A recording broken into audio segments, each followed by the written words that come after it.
بسم اللہ الرحمن الرحیم۔ السلام علیکم ورحمۃ اللہ وبرکاتہ۔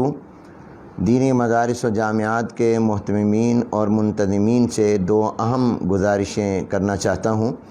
پہلی گزارش یہ ہے کہ قربانی کی کھالیں جمع کرنے کی اجازت کے حوالے سے مختلف شہروں سے یہ اطلاعات آ رہی ہیں کہ دینی مدارس کے ذمہ داران سے بعض اضلاع میں چیریٹی کمیشن میں مدرسے کی رجسٹریشن کا تقاضا کیا جا رہا ہے۔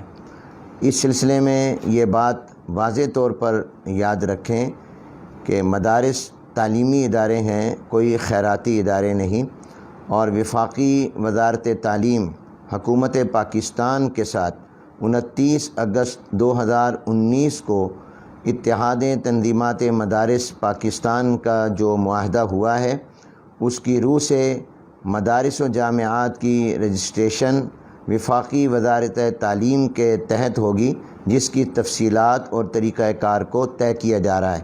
اس لیے مدارس کی رجسٹریشن چیریٹی ایکٹ کے تحت چیریٹی کمیشن میں نہیں ہوگی۔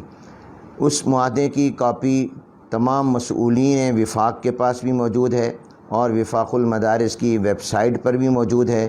وہ کاپی آپ کے پاس ہونی چاہیے، اور جب بھی آپ سے کوئی چیریٹی کمیشن میں مدرسے کی رجسٹریشن کا مطالبہ کرے تو آپ اسے معاہدے کی وہ کاپی پیش کر دیں۔ دوسری گزارش یہ ہے کہ اس بات کی کئی دن سے میں کوشش کر رہا ہوں کہ کرونا وائرس کی وجہ سے جو معروضی صورتحال ہے، اس میں مدارس و جامعات کو قربانی کی کھالیں جمع کرنے کے لیے نیا NOC لینے کا پابند نہ کیا جائے، کچہری اور دفاتر کے چکر نہ لگانے پڑیں۔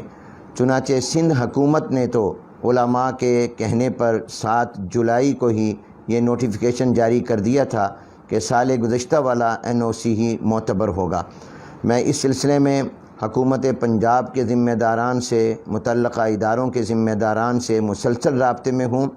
آپ مدارس کے محتممین اور منتظمین انتظار فرمائیں، انشاءاللہ بہت جلد یہ مسئلہ حل ہو جائے گا، اور انہوں نے یقین دہانی کرائی ہے کہ پنجاب میں بھی یہ نوٹیفیکیشن جاری کر دیا جائے گا کہ گزشتہ سال والا NOC ہی معتبر ہوگا، نئے NOC کی ضرورت قربانی کی کھالیں جمع کرنے کے لیے نہیں ہوگی۔